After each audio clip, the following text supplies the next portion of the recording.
नमस्कार और स्वागत है। आज हम अप्लाइड बिहेवियर एनालिसिस यानी एबीए की दुनिया में थोड़ा और गहराई से उतरेंगे। ये विश्लेषण खास तौर पर उन लोगों के लिए है जो अपने बच्चे की मदद करने के लिए सबसे अच्छे तरीके ढूंढ रहे हैं। तो चलिए सीधे मुद्दे पर आते हैं। आखिर ये अप्लाइड बिहेवियर एनालिसिस या जिसे हम शॉर्ट में एबीए कहते हैं, ये है क्या? ये एक ऐसा शब्द है जो हम अक्सर सुनते हैं, खासकर जब ऑटिज्म या व्यवहार से जुड़ी चुनौतियों की बात होती है। पर इसका असली मतलब क्या है? आइए इसे थोड़ा आसान भाषा में समझते हैं। चलिए सबसे पहले ये समझते हैं कि एबीए थेरेपी आखिर होती क्या है। तो सबसे जरूरी बात यह है कि एबीए कोई अंदाजा या तुक्का नहीं है। ये एक पूरी तरह से वैज्ञानिक तरीका है।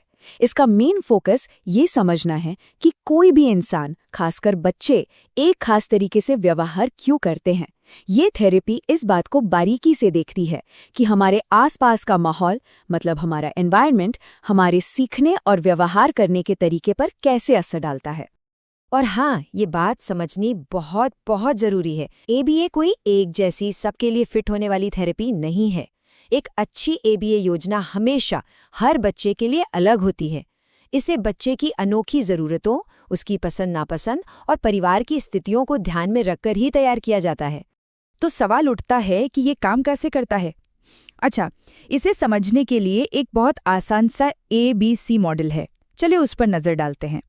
ए का मतलब है एंटीसीडेंट, यानी वो घटना जो किसी व्यवहार के ठीक पहले होती है। इसे एक तरह का ट्रिगर भी कह सकते हैं। ये कोई आवाज हो सकती है, कोई निर्देश या कोई भी खास सिचुएशन। फिर आता है बी यानी बिहेवियर, मतलब व्यवहार। ये वो असल प्रतिक्रिया है जो उस एंटीसीडेंट के जवाब में की जाती है। ये कुछ भी हो सकता है, कुछ बोलना, कोई एक्शन लेना या कोई भी शारीरिक क्रिया। और आखिर में है सी यानी कॉन्सिक्वेंस, मतलब परिणाम। ये वो चीज है जो व्यवहार के तुरंत बाद होती है और यही परिणाम तय करता है कि वो व्यवहार भविष्य में दोबारा होगा या नहीं। अब इस स्लाइड पर जो उदाहरण है उससे ये पूरी तरह साफ हो जाएगा। देखिए, यहाँ ए यानी एंटीसीडेंट है, बच्चे को सफाई करने के लिए कहना। बी यानी बिहेवियर है, खिलौना फेंकना। और सी यानी कॉन्सिक्वेंस, हो सकता है कि सफाई का काम टल गया हो या बच्चे को एक्स्ट्रा अटेंशन मिल गई हो। एक एबीए थेरेपिस्ट बस इसी एबीसी पैटर्न को समझकर एक बेहतर रणनीति बनाता है। ठीक है, तो हमने ये तो समझ लिया कि एबीए काम कैसे करता है, पर इसके लक्ष्य क्या हैं? मतलब इससे हासिल क्या करना चाहते हैं? देखिए, एबीए के लक्ष्य बहुत बड़े और पॉजिटिव हैं। ये सिर्फ मुश्किल व्यवहार को कम करने के बारे में नहीं है। असल में इसका असली मकसद है पॉजिटिव स्किल्स को बनाना, जैसे कि बेहतर तरीके से बातचीत करना, दोस्तों के साथ खेलना कूदना सीखना और दांत ब्रश करने जैसे रोजमर्रा के कामों में आत्मनिर्भर बनना। साथ ही ये ध्यान और सीखने की क्षमता को भी बढ़ाता है। अब ये मानना बहुत जरूरी है कि एबीए हमेशा से वैसा नहीं था जैसा आज है। समय के साथ इसमें बहुत बड़े बदलाव आए हैं और इसकी कुछ पुरानी तकनीकों की आलोचना भी हुई है। तो आइए देखते हैं कि आज का आधुनिक एबीए पहले से कितना अलग है। जैसा कि आप यहाँ देख सकते हैं, पुरानी एबीए में बच्चे को नॉर्मल बनाने पर ज्यादा जोर था, लेकिन आज का नैतिक एबीए बच्चे की आज़ादी यानी उसकी स्वायत्तता का सम्मान करता है। मतलब बच्चे को बदलने की कोशिश नहीं की जाती, बल्कि उसे अपनी दुनिया में बेहतर ढंग से जीने में मदद की जाती है। सजा की जगह अब सिर्फ और सिर्फ सकारात्मक प्रोत्साहन यानी रीइंफोर्समेंट का इस्तेमाल होता है।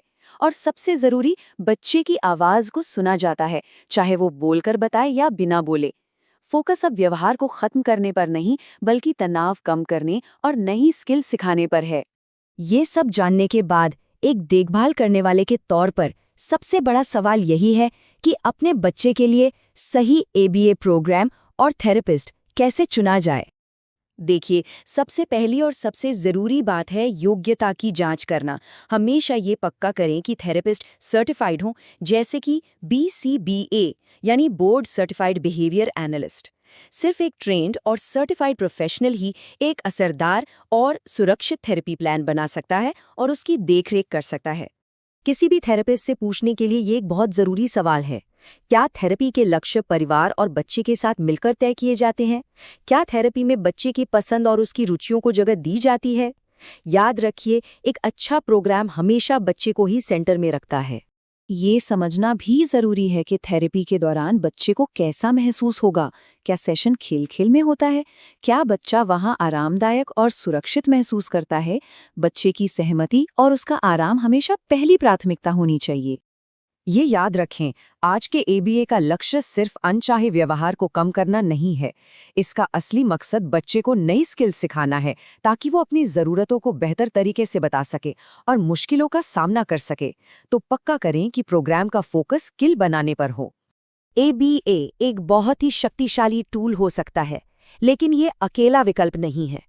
अक्सर सबसे अच्छे नतीजे तब मिलते हैं जब एबीए को दूसरी थेरेपी के साथ मिलाकर इस्तेमाल किया जाता है।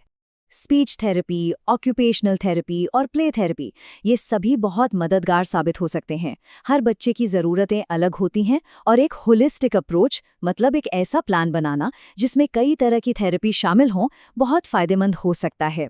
और हाँ, ये जानना भी बहुत ज़रूरी है कि भारत में सरकारी सहायता भी उपलब्ध है।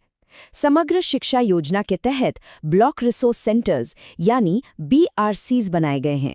ये केंद्र ऑटिज्म से जूझ रहे बच्चों के लिए व्यावसायिक चिकित्सा और भाषण चिकित्सा जैसी जरूरी सेवाएं देते हैं और साथ ही माता-पिता को सलाह भी देते हैं।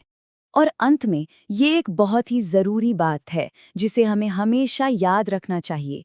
किसी भी थेरेपी का असली लक्ष्य किसी को ठीक करना नहीं होता, बल्कि ये उन्हें वो हुनर और वो औजार देने के बारे में है जिनकी उन्हें अपनी दुनिया में कामयाब होने और खुश रहने के लिए ज़रूरत है। ये उन्हें अपनी शर्तों पर फलने फूलने में मदद करने के बारे में है।